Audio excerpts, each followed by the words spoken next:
അയ്യപ്പസ്വാമി ജനനവും ചരിത്രവും 800 വർഷം മുൻപ് പന്തളദേശം ഭരിച്ചിരുന്നത് രാജശേഖരൻ എന്ന രാജാവായിരുന്നു.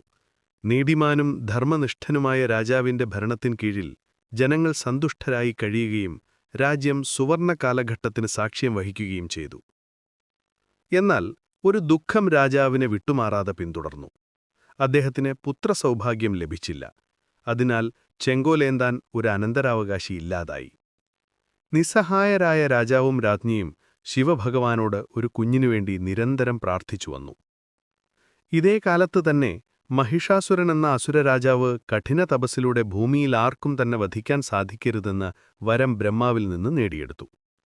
ബ്രഹ്മാവിന്റെ വരത്തിലൂടെ അഹങ്കാരിയായി തീർന്ന മഹിഷാസുരൻ ജനങ്ങളെ കൂട്ടമായി നിഗ്രഹിക്കുകയും പുരങ്ങളും ജനപഥങ്ങളും തകർക്കുകയും ചെയ്തു. ഭീതിപൂണ്ട ജനങ്ങൾ അന്യദേശങ്ങളിലേക്ക് പലായനം ചെയ്തു. അമാനുഷിക ശക്തിയുള്ളവർക്ക് മാത്രമേ മഹിഷാസുരനെ വധിക്കാൻ കഴിയുകയുള്ളൂ എന്ന് മനസ്സിലാക്കിയ ദേവന്മാർ ദുർഗാദേവിയെ അഭയം പ്രാപിക്കുകയും രക്തരൂക്ഷിതമായ യുദ്ധത്തിനൊടുവിൽ ദേവി അയാളെ വധിക്കുകയും ചെയ്തു. മഹിഷി എന്ന സഹോദരി തന്റെ സഹോദരനെ വധിച്ചതിന് പ്രതികാരം ചെയ്യാൻ ഉറച്ച് ബ്രഹ്മാവിനെ തപസ് ചെയ്ത് വിഷ്ണുവിനും ശിവനുമായി ജനിക്കുന്ന സന്താനത്തിനല്ലാതെ മറ്റാർക്കും തന്നെ വധിക്കാനാകരുതെന്ന് വരം വാങ്ങി. ഉടൻ തന്നെ മഹിഷി ദേവലോകത്തേക്ക് പുറപ്പെട്ട് ദേവന്മാരെ ദ്രോഹിക്കാൻ ആരംഭിച്ചു. പൊറുതിമുട്ടിയ ദേവന്മാർ വിഷ്ണുവിനെ അഭയം പ്രാപിച്ചു. മഹിഷി നേടിയ വരത്തെക്കുറിച്ച് മനസ്സിലാക്കി അസുരന്മാരിൽ നിന്ന് അമൃത അപഹരിച്ച് ദേവന്മാർക്ക് നൽകാൻ വിഷ്ണു സ്വീകരിച്ച മോഹിനി വേഷം കൈകൊണ്ട് ശിവനുമായി ചേർന്നൊരു ആൺകുഞ്ഞിന് ജന്മം നൽകി. ആ കുഞ്ഞിനെ സന്താനങ്ങളില്ലാതെ ദുഃഖിച്ചു കഴിയുന്ന ശിവഭക്തനായ പന്തള രാജാവ് രാജശേഖരന്റെ സംരക്ഷണയിൽ വളർത്താൻ തീരുമാനിച്ചു. ഒരിക്കൽ പമ്പാനദിയുടെ തീരത്തുള്ള വനത്തിൽ വേട്ടയ്ക്കായി ചെന്ന പന്തള രാജാവ് പ്രകൃതി ഭംഗിയിലും വെള്ളച്ചാട്ടങ്ങളുടെ മനോഹാരിതയിലും മുഴുകി നിൽക്കവേ വനത്തിനുള്ളിൽ നിന്ന് ഒരു കുഞ്ഞിന്റെ കരച്ചിൽ കേട്ടു. അമ്പരന്നുപോയ രാജാവ് ആ ശബ്ദത്തെ പിന്തുടർന്ന് കൈകാലിട്ടടിക്കുന്ന ഒരു ഓമന പൈതലിന്റെ മുന്നിലെത്തിച്ചാണു. കൗതുകപൂർവ്വം കുഞ്ഞിനെ നോക്കി നിന്ന രാജാവ് ആ ഓമന പൈതലിനെ കൊട്ടാരത്തിലേക്ക് കൊണ്ടുപോകാൻ കൊതിച്ചു. കുഞ്ഞിനുമേൽ ദൃഷ്ടി പതിപ്പിച്ചു നിന്ന രാജാവിനു മുമ്പിൽ ഒരു സന്യാസി പ്രത്യക്ഷപ്പെട്ട് ആ കുഞ്ഞിനെ കൊട്ടാരത്തിലേക്ക് കൊണ്ടുപോകാൻ നിർദ്ദേശം നൽകി. ഈ കുട്ടിയുടെ സാന്നിധ്യം കൊണ്ട് വംശത്തിനുമേലുള്ള കരിനിഴലുകൾ നീങ്ങുമെന്നും അവന് 12 വയസ്സ് തികയുമ്പോൾ അവന്റെ ദിവ്യത്വം വെളിവാകുമെന്നും സന്യാസി രാജശേഖരനെ ഉണർത്തിച്ചു. കുഞ്ഞിന്റെ കഴുത്തിലെ മണികെട്ടിയ മാല കണ്ട സന്യാസി അവനെ മണികണ്ഠനെന്ന് നാമകരണം ചെയ്യാൻ രാജാവിനെ ഉപദേശിച്ചു. ഹർഷോന്മാദത്തോടെ രാജശേഖരൻ കുഞ്ഞിനെ കൊട്ടാരത്തിലേക്ക് കൊണ്ടുപോയി നടന്ന സംഭവങ്ങളെല്ലാം രാജ്ഞിയെ അറിയിച്ചു. ശിവന്റെ അനുഗ്രഹത്താലാണ് ഇതെല്ലാം ഭവിച്ചതെന്ന് അവർ ഇരുവരും വിശ്വസിച്ചു.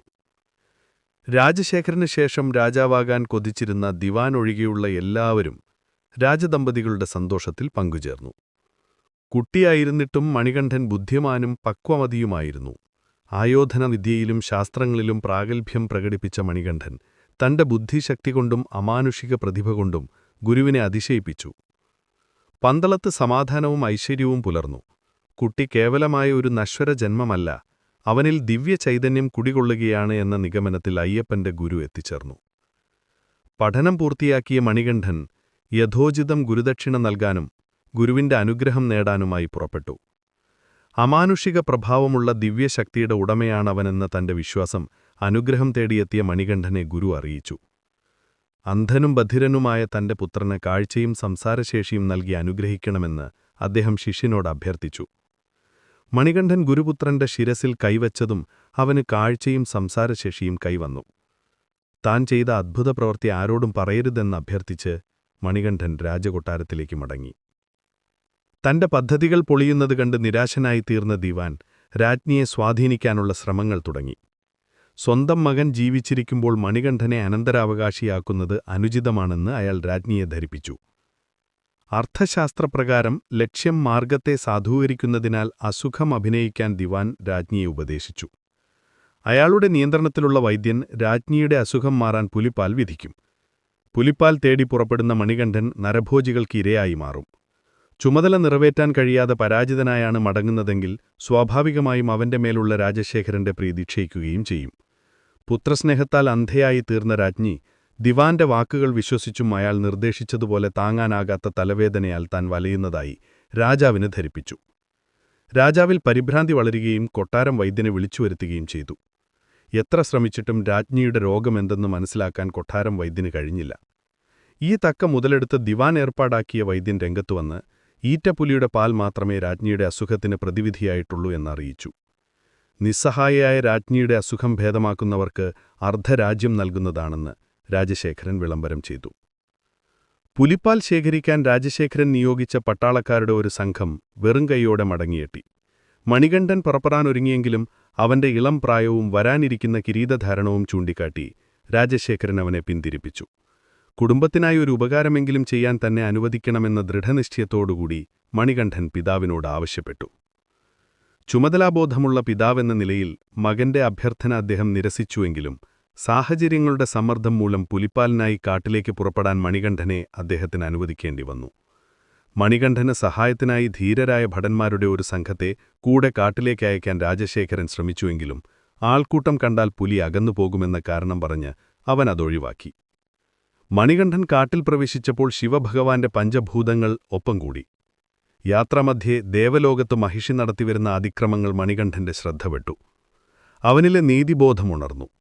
മഹിഷിയെ മണികണ്ഠൻ ഭൂമിയിലേക്ക് വലിച്ചെറിഞ്ഞു. അവൾ അഴുതാ നദിയുടെ കരയിൽ വന്നു പതിച്ചു. ഇരുവരും തമ്മിൽ പൊരിഞ്ഞ പോരാട്ടം തന്നെ നടന്നു. ഒടുവിൽ മണികണ്ഠൻ മഹിഷിയുടെ മാറത്ത് കയറി താണ്ഡവ നൃത്തം ചവിട്ടി.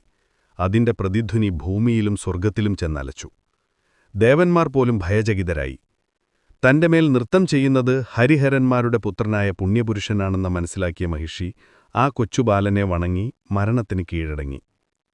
മഹിഷി നിഗ്രഹത്തിനു ശേഷം മണികണ്ഠൻ പുലിപ്പാൽ ശേഖരിക്കാൻ വനത്തിനുള്ളിൽ പ്രവേശിച്ചു. ശിവഭഗവാൻ അവിടെ വെച്ച് മണികണ്ഠന് ദർശനം നൽകുകയും അവന്റെ ദിവ്യദൗത്യങ്ങളിൽ പ്രധാനപ്പെട്ട ഒന്ന് പൂർത്തിയാക്കി കഴിഞ്ഞുവെന്നും ഇനിയൊരു കർത്തവ്യം കൂടെ നിറവേറ്റാനുണ്ടെന്നും അറിയിച്ചു. മണികണ്ഠന്റെ ദുഃഖാർത്ഥനായ പിതാവിനെയും രോഗബാധിതയായ മാതാവിനെക്കുറിച്ചും ഓർമ്മിപ്പിച്ച ദേവൻ വിലപ്പെട്ട പുലിപ്പാൽ ശേഖരിക്കാൻ ദേവേന്ദ്രന്റെ സഹായം വാഗ്ദാനം ചെയ്തു. ദേവേന്ദ്രൻ പുലിയുടെ രൂപത്തിൽ മണികണ്ഠനോടൊപ്പം രാജകൊട്ടാരത്തിലേക്ക് പുറപ്പെട്ടു. മറ്റു ദേവന്മാർ ആൺപുലികളായും ദേവസ്ത്രീകൾ പെൺപുലികളായും അവരെ അനുഗമിച്ചു. കുട്ടിയും പുലികളും വരുന്നത് കണ്ട് ഭയപ്പെട്ട പന്തളവാസികൾ ഓടിച്ചെന്ന് വീടുകളിൽ ഒളിച്ചു. പെട്ടെന്ന് അദ്ഭുതസ്തബ്ധനായ ചക്രവർത്തിയുടെ മുന്നിൽ പണ്ട് കാട്ടിൽ വെച്ച് കുഞ്ഞിന്റെ കരച്ചിൽ കേട്ട് ശങ്കിച്ചു നിന്ന സമയത്ത് പ്രത്യക്ഷപ്പെട്ട് ഉപദേശങ്ങൾ നൽകിയ അതേ സന്യാസി ആഗതനായി മണികണ്ഠന്റെ പൊരുൾ വെളിവാക്കി. മണികണ്ഠൻ പുലികളോടൊപ്പം കൊട്ടാരത്തിന്റെ കവാടത്തോടടുക്കാൻ തുടങ്ങിയപ്പോൾ രാജാവിൽ മൗനവും വിഷാദവും നിറഞ്ഞു.